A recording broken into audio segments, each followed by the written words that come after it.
Tonight, I'll be sharing 5 stories, starting things off with a chilling story about a stranger, and moving into stories including a graveyard, used car, a haunted house, and some strange chain emails. A huge thank you to all tonight's writers.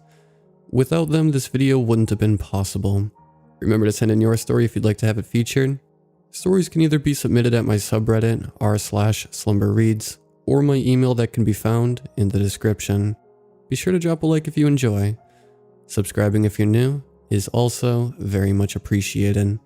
Enjoy the video, and as always, I hope you all have a great night.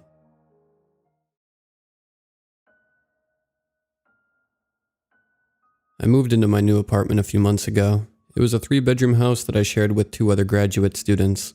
I had been so excited to move on my own and start a new life. No more dorm rooms, strict rules, terrible food, or exes. I was on my own. Granted, I had my 2 roommates, but we all kept to ourselves apart from the occasional shared dinners. It was the first place I felt independent, and that felt good. The house was on a small road which looped to Main Street 5 minutes from my university. It was just far enough away to avoid the frat houses that always seemed to cause trouble. Perfect for 3 studious graduate students. The house was small with the entry to the living room and a hallway to the right, leading to the 3 bedrooms. My bedroom was the only room on the front side of the house. I had a window which viewed the front yard and driveway. I often sat at my desk below the window and would lose concentration watching the neighbors pass by. It was a small street, and over time, I found that I could tell who everyone was as they walked by. There were a few neighbors who had dogs to walk, and others that took a run every day. There was even one regular who would ride his bike through the neighborhood. I can't imagine he actually lives in the neighborhood, because it is too small to just ride a bike around. But it is a nice loop if he was looking to get off the main road for a break. I assumed he did that because he never did go very fast. Every now and then, my neighbor down the street would catch me staring out the window and would wave. I ran out to talk to her once to explain I wasn't being creepy. She laughed at me, saying she wasn't too nervous about such a tiny girl daydreaming out the window when she was walking by with a German Shepherd. She was right. I wasn't very intimidating. I was just a young woman, not over 5'6", with barely anything other than skin on my bones. You must feel safer with such a big dog. I only have my roommates with me, I said. You should get one too, she said excitedly. This town can be rough for a single girl sometimes. I work at the shelter down the street. I can send you a flyer with the sweet babies we have right now if you want. I'd like that. Although I don't know if I can afford to have a pet right now. I would love to see them though. Even if you don't end up adopting, you can always swing by the shelter to play with the animals as often as you want. They love visitors. Thanks. Oh, I'm Laurel, by the way. It's nice to meet you, Laurel. I'm Hannah, and my buddy here is Bear. I leaned down to pet him and he sniffed me up and down. I'll drop the flyer in your mailbox, she said as she started to walk with Bear. I'll keep my eye out. Have a good day. I waved as I turned and walked back inside. Just as I got to the door, the cyclist rode by. I waved to him too since I was out, but he just stared at me. I guess it is pretty dangerous to take your hands off of your bike. I walked back to my room and sat back down at my desk to get started on my midterm paper. I was lucky the desk didn't fall apart as I slumped down in my desk chair. When I moved, I bought what I could from secondhand stores or cheap outlets. As a result, my desk was wobbly, and the chair was not much better. My dresser was decent enough, but it was small, as was the closet, and each were filled to the brim with all the clothes I had since high school. The one thing I was proud of in my room was my bed frame. A lot of people in my position don't even have a bed frame, but I had found the perfect, albeit bulky, bed frame at a thrift furniture store. It was a full-size wood frame with large storage drawers underneath. Granted, the drawers were missing on one side, but I had shoved that side up against the wall, so people didn't even realize they were gone. As it turns out, I owe my life to those missing drawers. I finished my paper that night, way too late for my own good, slept for a few hours, and then went to class the next morning. It was a typical day for me, and I got back home late in the afternoon. I dragged myself from my car and into the house with my bag heavy on my back. I got myself to the house and unlocked the door. The old wooden door creaked loudly as I swung it open and stepped inside. I'm home, I called out. No response. Hello? I called again as I walked into the kitchen. Then I saw the note. "Oh, of course," I said as I smacked my forehead. It was Friday night, and both of my roommates had gone to a bachelorette weekend in Atlanta for one of their friends that they had met in undergrad. I was home alone. I went in my room and threw my stuff down and slumped at my desk as I opened my computer to answer some emails from my professors before I logged off for the night. As per usual, I started to zone out as I stared out the window. I don't know how much time had passed since I started typing my last email, but I snapped out of it as I saw Hannah walk up to my mailbox and put in the flyer for the animal shelter. She looked up and waved at me in the window, and I waved back. She jogged away with Bear, and I quickly got back to work on my emails, since the sun had started to set. I just started back on my emails when I saw the cyclist ride by, but it was peculiar to me, because he stopped at my house this time. He stood his bike in my driveway, opened the mailbox, and took out my mail. I was offended as I stared at him out my window. I thought he was robbing me, but it's not like I can stop him. After all, I'm such a small girl and wouldn't be wise to just confront strange men outside the house alone. But I stared him down, hoping he would notice and run away. He did notice, but he just waved and started walking to my front door. I didn't know what to do, so I sat frozen in my chair as I watched him walk up to the front door and knock. It took me a minute before I plucked up the courage to answer the door. I opened the door slowly as it creaked loudly and stared wide-eyed at the man on my doorstep. "Are you Emily, Laurel, or Mariah?" he asked. I just stared at him. The other two names are my roommates. "Sorry," he said. "This must be pretty weird, but I saw you had a package, so I wanted to bring you your mail, since it's going to rain pretty hard tonight. I caught the names on the mail." I still just stared at him. He was right. It was weird that he had just taken my mail and walked it to my door. As I looked outside at him, I noticed there were clouds gathering in the background, and it did look like rain. I looked back at him as he started to get uncomfortable. He shifted his weight and looked off to the side, holding my mail out to me. He was tall and fit, with dark hair and eyes. He looked kind. I can't explain, but he looked like the kind of person I could trust. At least a little. After all, he was just trying to make sure I got my package in before it rained. "Laurel," I said as I took the mail from his hand. He reached over to hand me the package that was on the ground by his side. He handed it to me and put it inside my door. "It's nice to meet you, Laurel," he said. "Are your roommates home?" "They'll be back soon," I said, knowing I was lying. "Good. Well, have a good night." He waved as he turned and started to walk back to his bicycle. I waved and started to close the door as it squeaked loudly. He turned back around and I paused. "You should put some oil on that door," he said. I nodded and closed the door. I waited a few seconds and locked it. I did not oil the door. The encounter was a little creepy since I was home alone, but I shook it off and moved on with my night. The rain came, just as the cyclist had said, and it made me sleepy. I made myself dinner and watched my favorite rom-com before I turned off the lights in the house, only leaving the kitchen light on so I could find my way to get water in the night. I walked to my room, closed the door, and crawled in bed like I always had.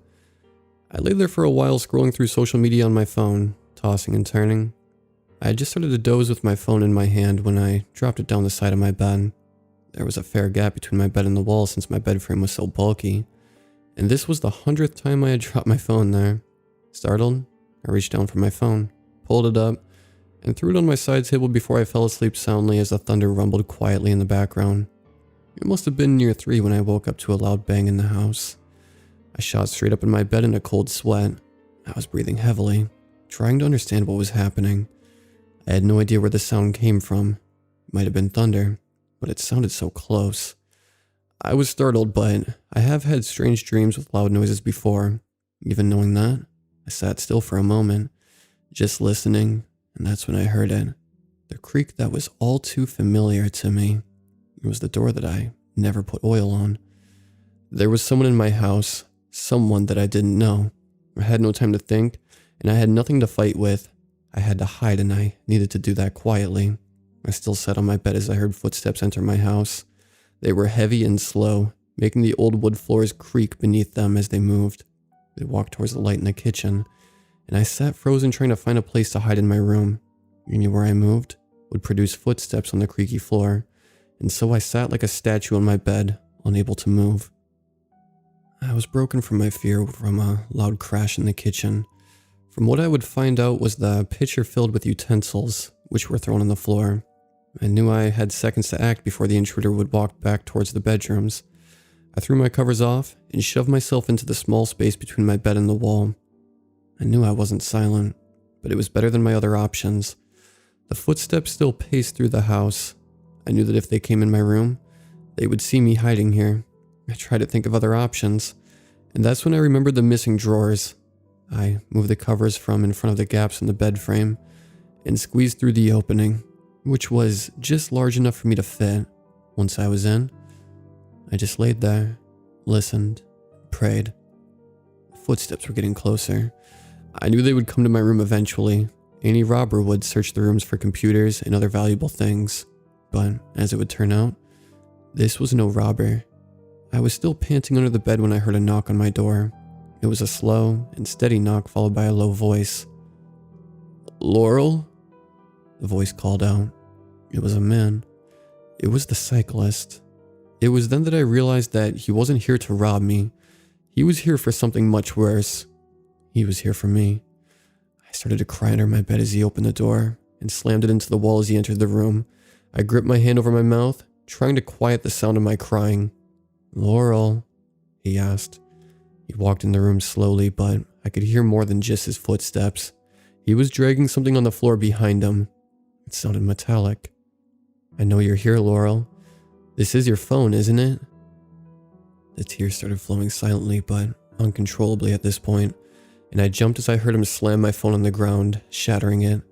"You can't call for help now. You're all mine." He started giggling under his breath as he rifled through the closet, turned over the dresser, and kicked the drawers under my bed. I could tell he quickly became frustrated as he searched because the giggling stopped. He stomped out of the room to search the rest of the house. I stayed frozen under my bed. If I moved from under there and out of the window, it would make far too much noise, and then I wouldn't stand a chance. So I laid there and just listened as he rifled through the house, turning over furniture and smashing the frames in the hall. "Come on, Laurel, let's have some fun," he called out from the living room. I could tell that he was angry from the way he yelled. I had messed up his plan, his fun, whatever he was going to do with me. But I had no intention of putting his plan back on course. I had calmed myself from crying now, but I still just laid frozen in my hiding place.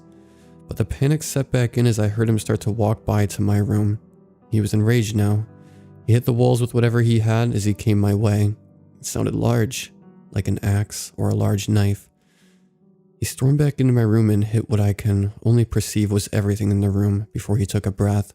He was silent for a long time. I thought for a moment it might be over, but he broke his silence and ran towards my bed. I braced myself for him to flip the bed over and finally find me. He didn't either. Rather, he started hitting the bed over and over and over again.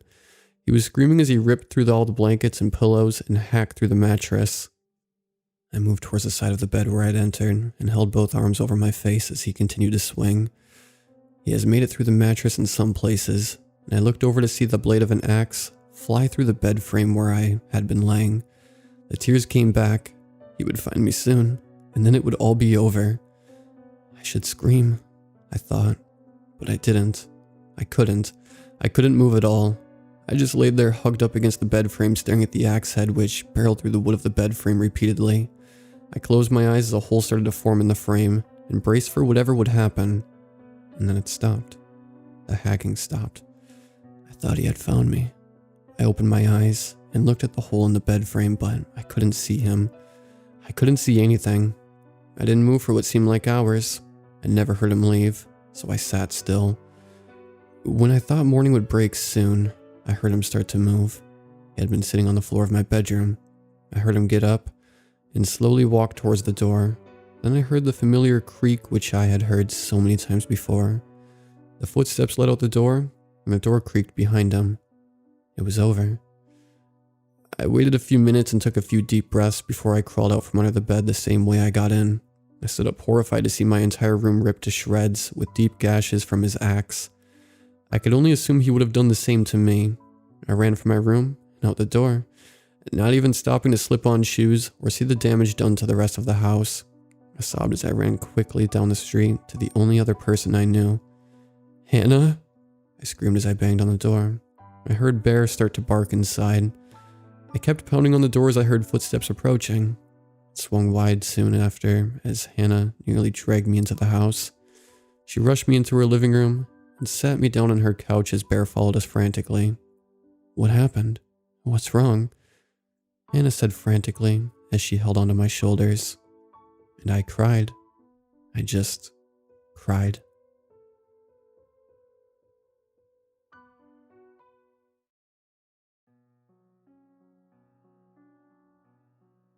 I've seen a lot of strange things happen in the cemetery.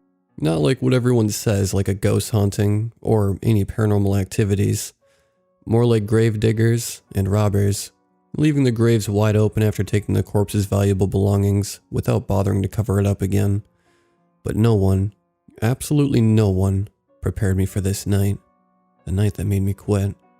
The Philippines may be one of the most interesting countries that still follows superstition, believes folklore, and rich in culture. We believe in everything the elders say and everything passed down, generation to generation, from beliefs that the supernatural, such as enchanted beings living in innocent-looking anthills, can bring you good luck to nightly terrors that haunt our sleep. One belief our ancestors passed down to us is the respect for the dead. They believe that when a person dies, its spirit gains powers and have the ability to watch over the living and can be one's guide to life, but once disturbed, it can lead to deadly circumstances. This was one of the problems I faced as a caretaker of the cemetery. Like I mentioned earlier, there are some people who lost respect for the dead and used this opportunity to defile their resting places and rob any valuables that can be sold at a price. But tonight, I witnessed how the dead can take its revenge. I was doing my usual rounds, following the same rules the old caretaker gave me. 1. Look out for any trespassers. If you see one, try and grab it if you spot it first, or chase it away if you saw it beforehand. 2. Pay respect to the graves. Beg their pardon if you need to step on their burial site. They will leave you alone. 3. Come in prepared. Always bring your gun that I gave you. You'll never know when you'll need it. 4. Never make a sound inside the premises. You don't want them startled. 5. Never show them you're scared. I know these rules may seem off, but they really helped me. They are just out of context. Like this one time, I needed the gun because there was this grave robber who threatened me with a knife. And this one time, where I saw a grave digger not knowing I was there. So I snuck up on him, not making a sound, grabbed him by surprise, and turned him over to the authorities. Sure, you need to show them that you're not scared, or else they will use your fear against you. And most of all, this is a religious ground, so superstitions run this place. This night, however, is quite possibly the most peaceful night I've ever experienced. No trespassers, not one gravedigger, nothing, as if they had all vanished. I did another round just to make sure I didn't miss a spot where a potential robber could hide, but nothing. I rejoiced because for the first time I can take a rest after a long week of chasing off grave robbers. I walked to my stall and quickly took a nice relaxing nap. I then was awoken by the smell of something burning and the sound of a commotion. Like something is going on. I rubbed my eyes, slapped myself lightly to wake me up, and there I saw, from a distance, a great cloud of smoke was arising. Looks like someone is up to something. I looked up to the clock that was hanging from the wall of the stall. 2:30 a.m. Crap, I missed 2 rounds. But that's okay. No one bothered to show up to rob the graves anyway. I walked outside and started walking to the direction of the great smoke, still with the rules in mind. 1. Look out for trespassers. If you see one, try and grab it if you spot it first, or chase it away if it saw you beforehand. I saw a pair of eyes from my peripheral and turned the direction of my flashlight to it.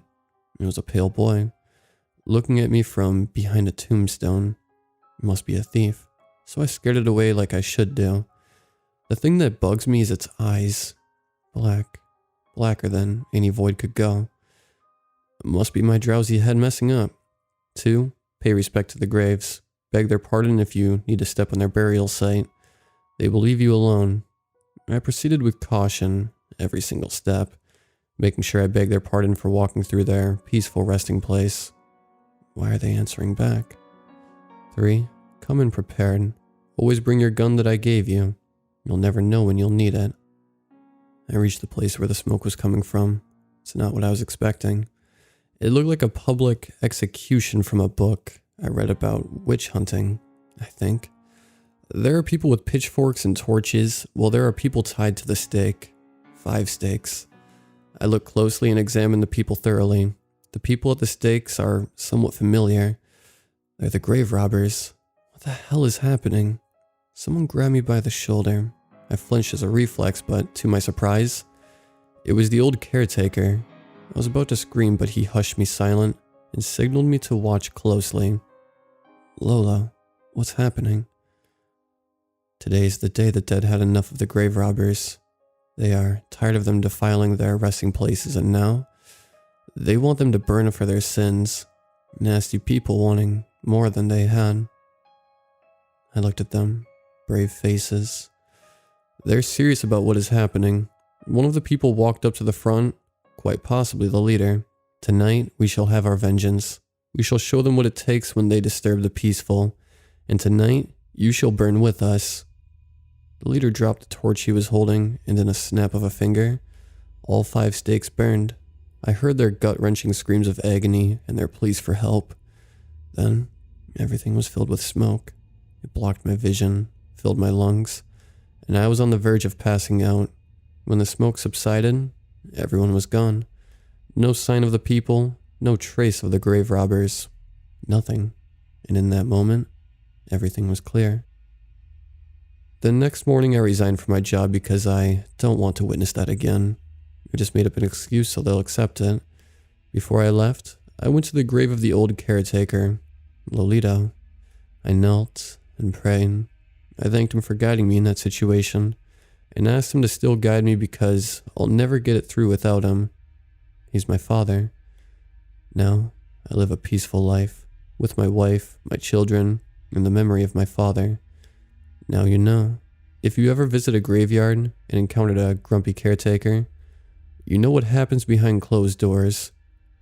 Oh, and one more thing. Never mess with the dead in the Philippines, or else you may be next in line to the grave robbers.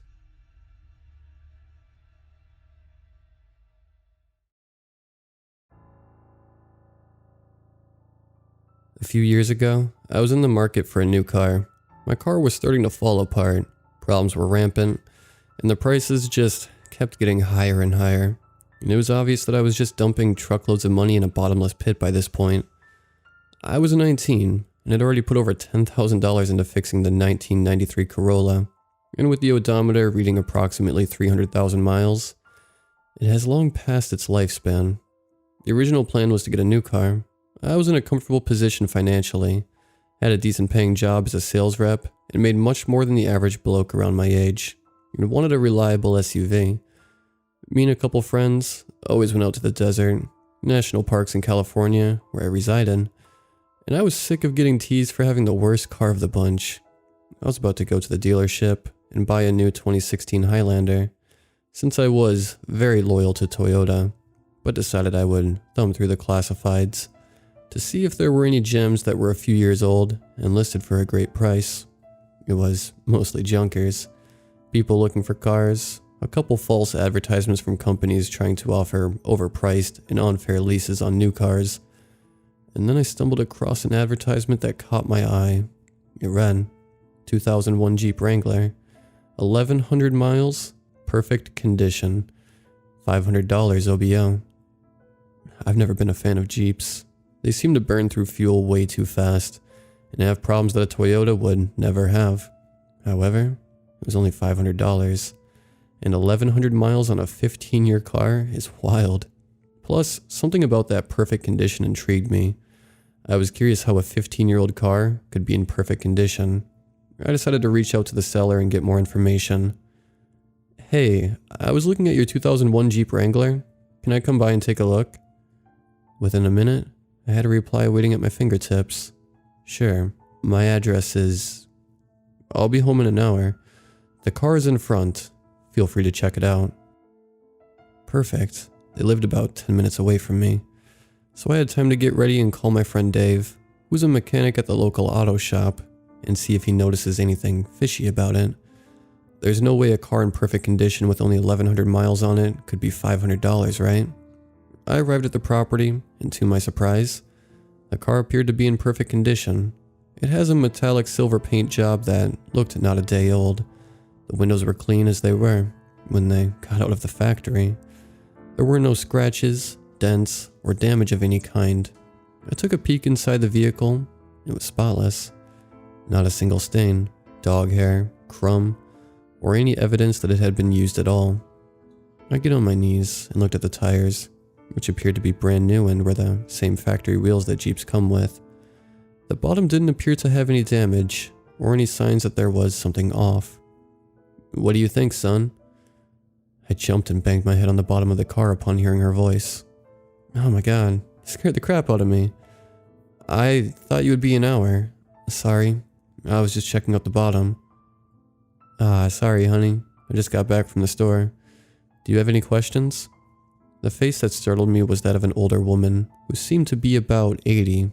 She had a hunch and walked with a cane, but her skin was just so pristine. There wasn't a wrinkle on her face, not a wrinkle on her hands or arms, and had a coat of red nail polish over her fingers that looked pristine. Just as I started to hoist myself from below the car, I saw Dave pull up in his Supra. I've always loved being in that thing. It attracted attention everywhere he went. I don't know if that was the purpose. Either way, it was great. He got out and introduced himself to the woman, who shook his hand and called herself Dot. I extended my hand out for a shake. Her skin felt smooth as a baby's. If you couldn't see her hair and hunch, you wouldn't be able to tell she was a day above 20. There wasn't a blemish to be found anywhere. It was admittedly a bit unsettling. I chalked it up to really lucky genetics, looked at Dave, and asked, "Do you mind if my buddy Dave takes a look under the hood?" The woman blushed and said, "Oh, of course, dear," and shakily handed me a set of keys. The Jeep key looked as pristine as the car. It had no scratches or signs of use at all. I pressed the button to unlock the doors and pulled the hood latch from inside. Dave walked up and lifted it up. "You're gonna like this, Danny," he said, as I got out of the car and headed over to where he was. The engine bay was as clean as the rest of the car. Every component looked to be unused and perfect. He pulled out the oil stick, and it was clean, as if he had just changed it. The windshield wiper fluid was full and clean, and the filter was brand new. There wasn't a single nick or dust particle under the hood. "How did you keep this car so clean, ma'am?" he asked the woman, a bit apprehensively. It seemed he thought this might have been a stolen car, taken from a dealership or a showroom. "It's my husband's car. I've never set foot in the thing, honey." She began walking towards the hood. "He's always had a thing for these machines, you hear? I never really liked them. I don't even have my license. He was always out here, vacuuming, fixing something, cleaning another." She chuckled and looked right in my eyes. I suggested he marry her, if he loved her so much. He died shortly after, so the wedding never got around to happening, but I told him I'd make sure she found a good home. He loved his cars more than anything, even me, I'm afraid. I decided to pry deeper. "Cars?" She didn't reply, and started walking inside. "If you want to take it for a test drive, feel free. Let me know when you've decided if you want it or not." She smiled once more, then disappeared through the doorway of the huge home. I wondered if she lived alone, or had children to live with. It was such a big house for one little old lady, but she didn't seem very eager to share more. I jumped in the driver's seat, opening the passenger door for Dave. The engine started fine. The gears seemed to shift like they do on the first drive, and there wasn't a single weird sound. The station that played was an AM station, some kind of classical music. I decided to let it be, since it wasn't too distracting. As we drove down the street and around the blocks, it got more and more confusing. There wasn't a single problem with the car. It was the smoothest ride I had ever had. "What do you think is up with this car? Why is it so cheap and so clean?" I asked, as we started to circle back to her house. Dave shook his head. "I don't know, man. It's the cleanest car I've ever seen." Runs better than even my Supra. I would absolutely take this. Plus, it's a Jeep. They're badass. You want a girl? You'll get one in this thing. I laughed and said, should I buy it instead of a Toyota? As I pulled into her driveway. If you don't, I think I'll just buy it for myself. We both shared a smile and got out of the car. I started walking towards the front door, pulling out the envelope in my pocket with 5 $100 bills. Do you want it? A voice from behind me startled me once more, causing me to drop the envelope and caused me a very obvious jump. Ham lady, you gotta stop sneaking up on me. I laughed and continued. I'll take it. I have $500 in cash. Is that okay? She took the bills out of my hand and said, everything you'll need is in the glove box. I shook her hand once more. Dot's hand was as soft as last time, and looked like it had never seen a day of wear. She had a crimson band on her ring finger, and a matching pendant swinging gently from her neck. I took the Jeep's key off the keychain she handed me earlier, and gave what was left back to her. She smiled, and took the keys out of my hand. As I turned away to head back to the car, I heard her yell, much louder than I thought the woman's voice could project. Wait. I turned around immediately and looked at her quizzically. Don't change the station. She smiled at me once more, a smile that seemed disconcertingly large, and waved goodbye. I kept my gaze for a moment longer, then walked back to the car where Dave was standing. Your car now, eh? Yeah, she's all mine. I smiled, before shifting my gaze to the car, then back on Dave. She told me not to change the radio station. Do you think that there's a reason for that? Dave thought about it for a moment and shrugged. I assume she just really likes classical music. I wouldn't think too much about it. That seemed to resonate with me, so I hopped in the car and waved to Dave, who did likewise to me. I turned on the ignition, half expecting the entire car to fall apart as I did. But everything was smooth as last time. The radio picked up once again, playing classic instrumental, and I turned it down a little before putting the car in drive and heading home. I've now owned the car for a year. It seemed almost too good to be true. I was getting nearly 50 miles per gallon, which is insane for an older Jeep. I had zero problems with any component. The tires were always inflated to the right PSI, despite my frequent off-roading and reckless driving. It handled high speeds beautifully, and it felt so right, so much better than my Corolla did. I felt like a real man driving this thing around. At first, I thought the whole don't change the radio station thing was a sham. I was planning on burning some songs onto a CD and putting it in the CD slot later, but I decided to just let it keep playing classical music. The station she had the car set on was so strange. I couldn't find any information about it online, and the music seemed to pick off right where it left off when I was last in the car. I was tempted many times to test changing it, but I started to question whether there was something else going on. You know, something a bit abnormal. Maybe the station was significant to the car's perfection.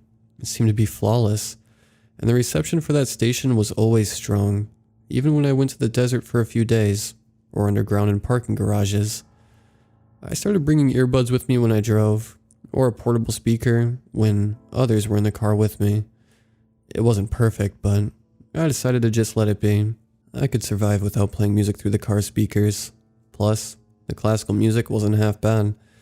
It seemed to get faster as my car sped up, and slowed down as I slowed down. I'm sure it was a coincidence or something. But it was fun to keep track of. Plus, there were no adverts, which is something I absolutely hated on the radio and television. I was planning on my first huge road trip with the people I cared about most. It would be me, Dave, Stos, and Stos' girlfriend Amber. We all love nature and exploring, and the Jeep seemed like the best car to take together, so we planned on going up to Northern California. We would leave after I got off work at 5, and just cycle through shifts of driving and sleeping until we made it to Shasta National Forest and explore down California until we made it back home. I was super excited, as we all were. Plus, maybe we could do a bit of off-roading in this seemingly immortal Jeep. We were set to leave in about 24 hours. I made sure to bring a really good sound system so nobody got bored or tried to change the station. Amber and Stos had never been in the Jeep before, so they wouldn't know anything about the classical station. I don't know if Dave remembers. He's never said anything when I drove him in the past, so I'm sure he did. Just in case, I put a little piece of duct tape over the auxiliary port and the CD player. That way nobody would put anything in before I stopped them. I've never been one to believe in supernatural things, but I knew that I had to keep that station playing, no matter how badly I wanted to change it. I picked up Dave first, then Stos and Amber, who were a bit higher north, and we set off. I left a bit later than expected because I had to address something at work, but it was no biggie. The minute Stos got in the car, I knew this was going to be a long ride. "What are you blasting on the speakers, Dan?" I laughed and turned the speaker up a bit to try to drown out the classical music. I was a bit annoyed with Stowe's comment and thought nothing of it. He put his ear up to the speaker on the rear left door where he was seated and shook his head disapprovingly. I thought about telling them about what the woman had told me, but decided to wait. We cruised onward. By this time, the sun was starting to set and we were getting closer to Joshua Tree. Although I would have preferred to take a straight trip on the 5 northbound all the way to our destination, Amber wanted to see the Salton Sea. So we took a bit of a detour to get dinner and see the biggest sea in California. There was a traffic accident near Indio, the way Google Maps was telling us to go. So I decided to take a detour through Joshua Tree and stop for a bathroom break and to change positions a bit. Throughout the trip, Stos and Amber occasionally made comments about the classical music. I eventually shut them down, told them the story. Amber seemed to understand, but Stos didn't waver his stance one bit and chalked it up to being a crazy old lady trying to scare me.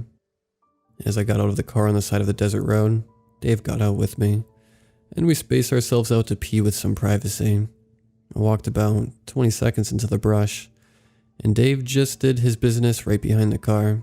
I started to walk back to the car, pulling a hand wipe out of my pocket and clean my hands. I saw Stos fumbling with the radio stations. I broke into a sprint towards the car, but it was too late. "Not everyone likes classical music, Danny boy," he mocked and shuffled through the stations. Stos eventually found an R&B station that he liked and started dancing in the passenger seat. I had a really bad feeling in my chest as I started the engine, but to my surprise, it started up the same as it had before. Embarrassed that I believed a silly message that an old lady yelled at me, disconnected the speaker system and let him have his way. We had about 15 more miles of driving through Joshua Tree, and the 62 would be in sight, and I would let Dave drive for a few hours while I rested, since I was beat from work. Even though everything appeared to be fine, I had this really bad feeling in my chest. I felt like something was off about this car, about that woman. How did a 15-year-old car have not a single speck of dust in or out? The car was a bit dirty now, but the exterior seemed to never fade, and I hadn't accumulated a single scratch or dent in the car since I bought it. Either way, we trekked on, talking occasionally about what we would do in Shasta, or mocking each other. Normal stuff. "Hey Danny, how much longer until we get to the freeway?" Dave asked from the back seat. I took a minute to look at my phone, but there was no service, and the map was in a constant state of reconnecting. I couldn't see our location. The entire area was a sea of gray and white. Loading symbols filled the map. He was right in asking. It had felt like we were driving down Joshua Tree Road for much longer than 15 minutes. I looked outside, and the road seemed to go on forever. Not one car had passed us since we stopped to go to the bathroom. "If we don't see anything in 5 minutes, we'll turn around. I'm sure we're almost there," I said, shifting my focus back on the road. At the same time, I noticed the odometer was gaining shockingly quick. When we started the trip, the Jeep had about 10,000 miles on it total. It now had about 100,000, and didn't seem to slow down one bit. I started to freak out and looked back at Dave, who was sound asleep. It must be a mechanical glitch, which happens sometimes, I told myself and kept on. But the odometer did as well. It was at 700,000 miles when I yelled, "Dave." Dave jumped awake and looked at the odometer, then looked at Stos, then me. "Turn that radio back to the classical music," he said, looking right into Stos' eyes. I remembered the number. It was 9:99 a.m. I shuffled up to 9:20, 9:30, 9:70, 9:80, 9:90, 1,000. I tried to fine-tune the dial back, but it jumped to 9:98. I turned it forward, and it brought me to 1,000 again. "I can't find the radio station that it was on," I said, defeated. I decided to turn the car around and see if we can backtrack our steps and take the route Google originally told us to take. As I did, I heard a noise come from the bottom of the car. Simultaneously, the windows cracked. All of the windows. Amber screamed and Stos looked around in shock. David grabbed the vehicle's manual, but the radio page was torn out. Of course. I motioned to speed up, but eventually realized that I was not in control of the speed. It was increasing, currently at 70 miles per hour, and was not slowing down. "The handbrake," Dave yelled, and I pulled it. To my fear, the handle completely popped off, and the car didn't slow down one bit. As the speed increased, we all began to brace for impact, grabbing whatever backpacks or duffel bags we could find to cover our heads from glass and debris. The car was going 100 miles per hour. The brake was jammed in place and wouldn't move, and the gear shifting knob didn't budge one bit. In a last attempt to save us before the car accelerated past 100 miles per hour, I turned the steering wheel slightly to the right, and the car violently shook us as we crashed through cacti, bushes, rocks, and unsafe mounds of dirt along the side of the road. Eventually the car began to slow down, and I motioned for everyone to jump out while we could. At about 20 miles per hour, I leaped out of the Jeep simultaneously with Stos, Amber, and Dave, expecting the car to soar onward until it was rendered useless. But it stopped only meters in front of where we landed. All 4 tires were flat and beyond the point of repair. The hood was completely dented in. There was barely a remnant of glass on the windows, and the paint was scratched beyond buffing. Pools of gas and oil collected under the car, and the lights, including the headlights and interior lights, died at the same time. There was silence. Dave opened his mouth to say something, but nothing came out. I looked to my left and saw Stos starting to get up. Amber was the only one who hadn't started to move. With all the energy I could muster, I crawled over to Amber and tried to wake her up, but I was met with no response. She had no pulse.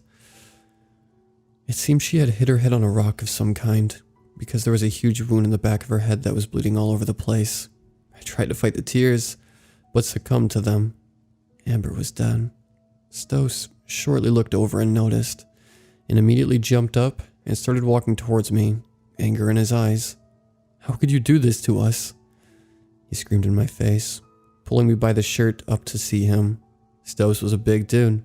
He could easily overpower me in a fight, and clearly realized this. "You're the one who got us into this." I spit back at him. He threw me against the stationary Jeep, which caused a huge dent to appear much larger than my body. Dave, about the same size as Stos, held him from coming back for seconds, trying to calm him down. "What do we do now?" Dave asked the 2 of us. "I'm not driving this car 1 more meter. We have no service. Nobody knows where we are.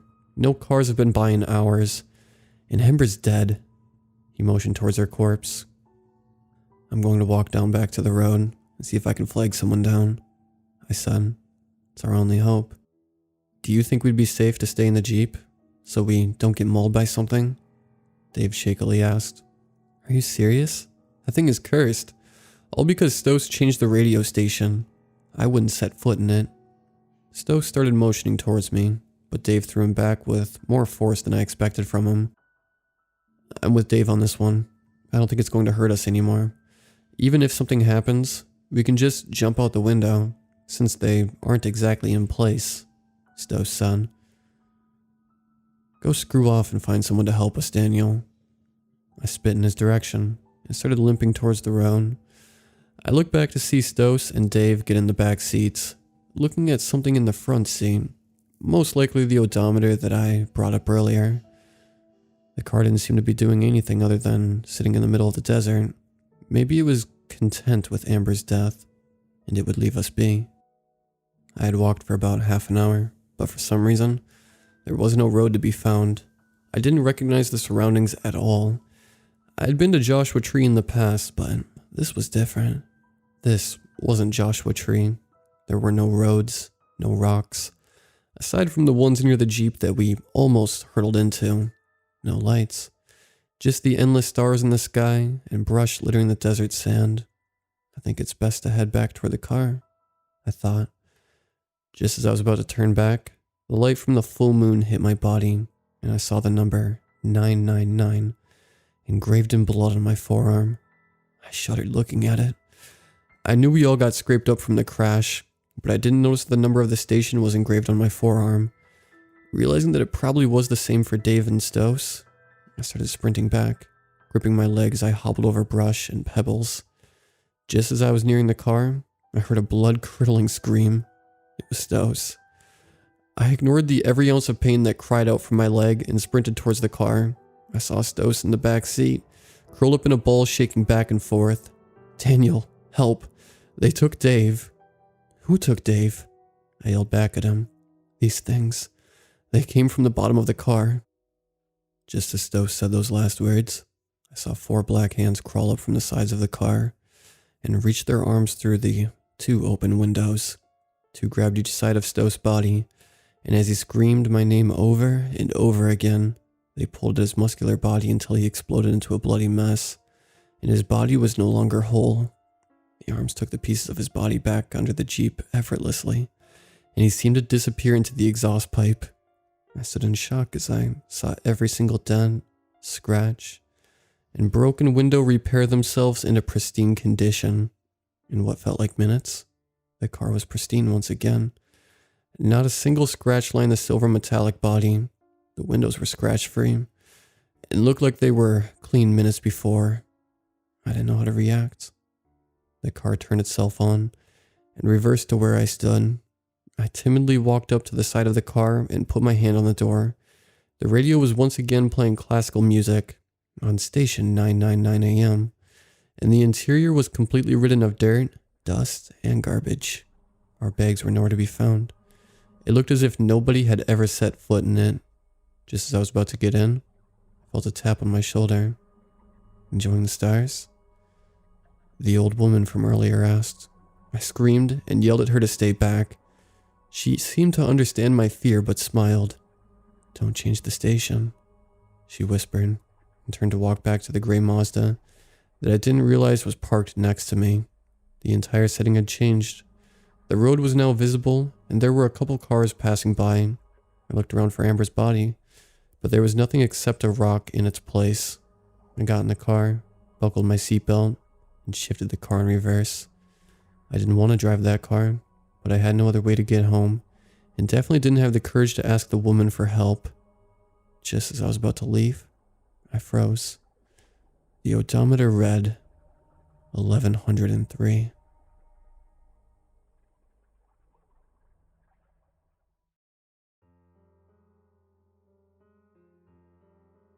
Yeah, I believe in ghosts. I say directly into the video camera, as I'm trying to fasten my backpack across my front while holding the camera, creating a slight vertigo effect as the camera dips to one side, then the other. Once I have clipped the buckle together, I point the camera at my face and look directly into the lens. I know that ghosts are real, and if there's a place that I can find them, it will be the old Morrigan house. That thing has been haunted for centuries. My own great-grandfather told me ghost stories about that place, though to him, it was just the Morrigan house.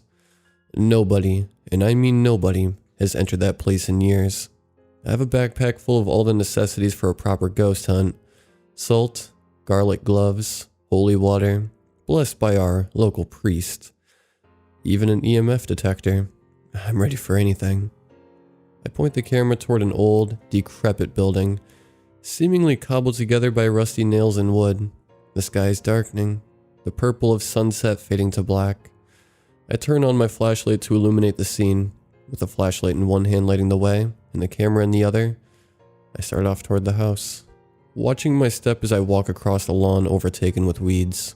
The porch creaks when I step up onto it, and I swing the camera back to my face to show my reaction, the flashlight making my smile look sinister. Oh yeah, this is definitely a haunted house. I rotate the camera back to the front of the house to reveal a gaping opening where a door once stood. It's not trespassing if there is no door, I whisper, stepping through the opening and into the entryway. I pan the camera from left to right, showing rooms separated by only remnants of walls, with the bare foundation of the house exposed through holes in the floor. I take the EMF meter out of my backpack and turn it on. Then I sling my backpack over my shoulders, rebuckle it, and step into the first room on the left. There is a rotted table, missing one of its legs and eaten through in some places by termites. Holes pocket the walls between each room, and in the next room over, I can see a doll lying on the floor face down. The EMF meter begins to whine. As I step through the doorway toward the doll, my eyes scan the room and I see a deep indentation in the moldy mattress like someone is sitting there. The EMF meter is going crazy. All of its lights are blinking. With my heart pounding in my ribcage, I take careful steps toward the bed. The floorboards squeak and the indentation disappears. My skin breaks out in goosebumps as I turn around and begin to run. The camera swinging wildly, and chill runs through my body. The EMF meter is screaming. Before I get to the door, the missing table leg swings through the air, slamming into my forehead. I cry out. My hand loses hold of the camera, and it goes clattering across the floor at the same time my body goes down and I slide into the wall. I do not move for a long time. I wake up to the sun peeking through the window. Groaning, I touch my forehead and feel the crust formed by dried blood. I sit up, wincing, and see my camera propped against the bedpost. Slowly, I crawl over to it, and I'm relieved to see that it seems okay. I try to check my head in the reflection of the camera lens, but the distortion makes it difficult to see how badly I am hurt. In the light of dawn, things seem less crazy. Some of my urgency to escape has disappeared with the night. I turn the video camera on, press record, and scan it around the room to show the house that is falling down around me. Satisfied, I get to my feet, too quickly, and immediately have to sit down on the bed to rest. The mattress, moldy in places, is shockingly spongy, and my butt forms an indentation. After a moment, I hear the floorboards in front of me squeak and my fear returns. I stand up and begin to move toward the doorway, almost at a jog, ready to leave the house for good. Suddenly, from near the bed, now behind me, footsteps begin to pound across the floor, moving closer and closer until it seems they're almost on top of me. I feel a chill run through my body. Spotting the table leg on the floor, I scoop it up as I run and start swinging it over my shoulder. Connects with something. I hear something cry out, but I do not look back. I reach the door and leap through it. The moment I step down from the porch, I find myself facing the old Morrigan house. The sun is going down, the purple of sunset fading to black. My hands are fiddling with the straps of my backpack, trying to buckle them while holding my camera. My heart is racing and my forehead is pounding. I bring a hand up to my head, unsure of where I am or what I was just doing. There's a flash of a memory, a table leg, but as quickly as it appears, it is gone. Then I remember the documentary I am creating, my pursuit to prove that ghosts are real. I realize that the camera is on, and I point it directly at my face as my other hand finishes clasping my backpack buckle together. Yeah, I believe in ghosts. I begin, looking straight into the camera lens. Darkness has fallen. I turn on the flashlight to illuminate the scene. I continue walking as I walk across the lawn overtaken with weeds, step up onto the porch, and walk through the opening and into the house.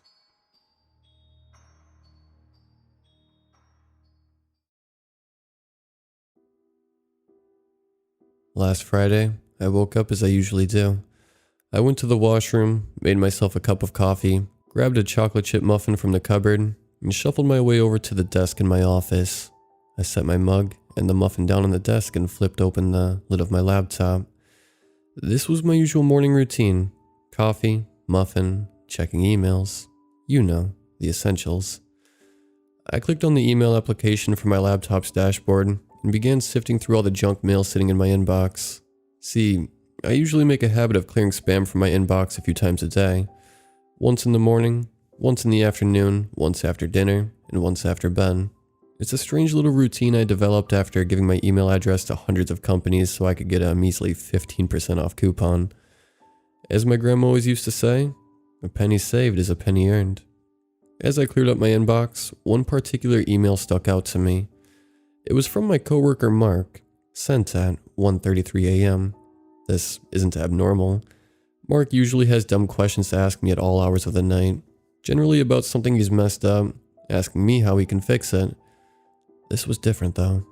The email looked like one of those goofy old chain emails people would send in the Simpatico days. The subject headline of the email being a TED giveaway. This is not a chain letter. If you don't share this, he will find you. The email had an attachment along with it. Fan.gif. At the time, I quickly disregarded it, writing it off as nothing more than a silly piece of correspondence from an overly superstitious colleague. I marked it as spam and deleted it. Bon voyage to the trash bin, I thought, as I right-clicked it into oblivion. I took a bite of my muffin and a sip of my coffee and continued on with the culling of my inbox. The thing is, ever since I got that stupid chain letter, I haven't been able to get it out of my mind. The last few nights I've tossed and turned, having a hard time falling asleep. Once I do fall asleep though, I have this weird reoccurring dream about waking up in the forest. The forest is completely silent and still, almost as if the outside world has ceased to exist. It's just me and the vegetation around me.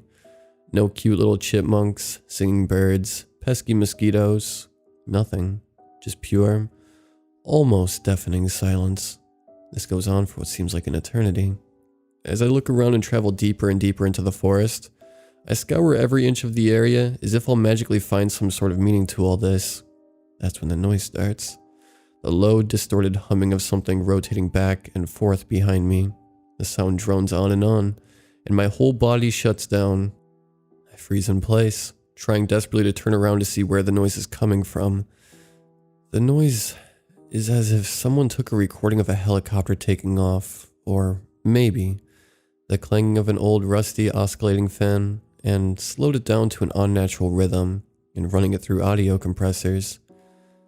The amalgamation of which created this distorted buzzing that can only be described as a grotesquely misshapen piece of metal chopping through the air at a repulsively idiosyncratic speed. The spinning sounds get closer and closer until I can hear it directly behind me, still unable to move. I try my best to wriggle out of my body's petrified state. That's when I feel something hard and metallic press into my back.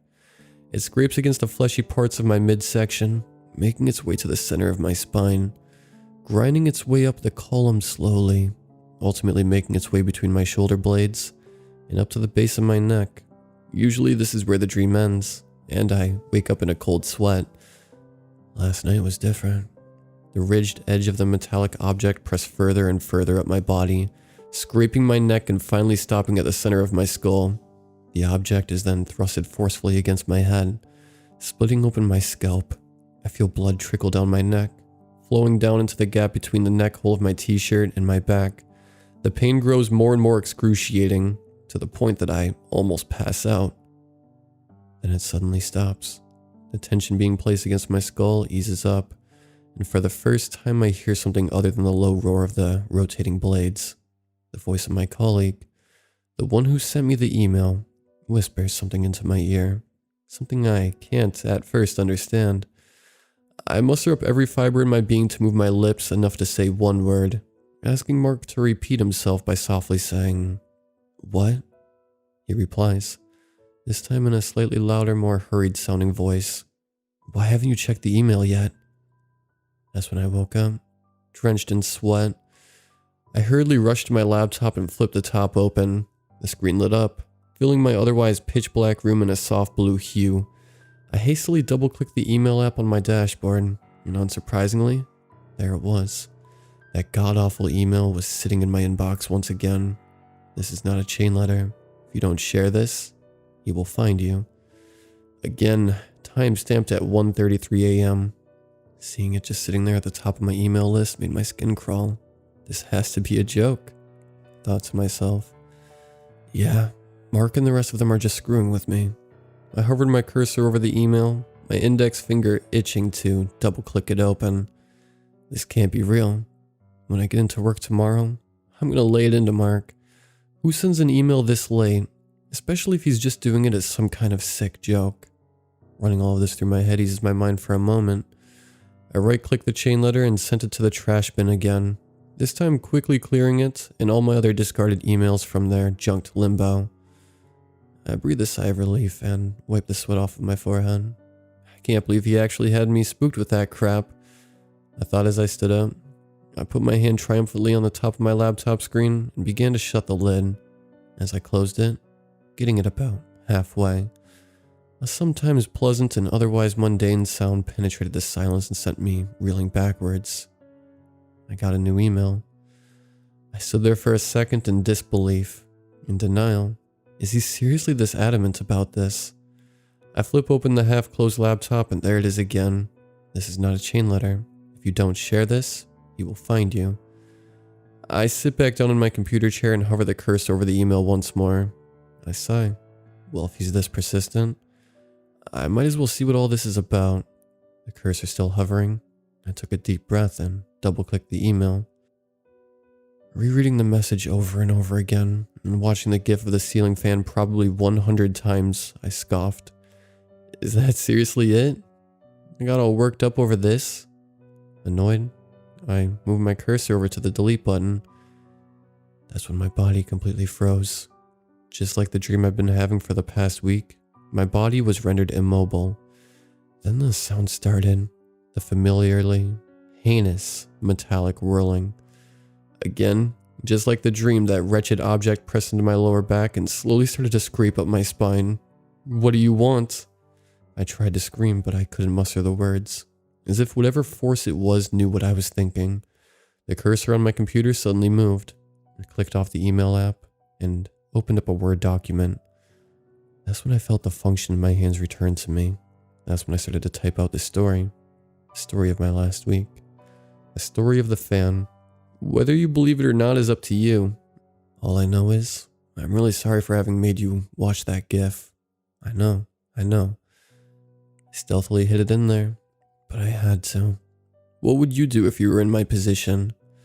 Please, whatever you do, just send it along. Don't delete any strange emails you get, and don't attempt to fight back. This thing, whatever it is, it's unescapable. My only advice to you is, this is not a chain letter. If you don't share this, he will find you. And if you hear the sound of his blade spinning, run.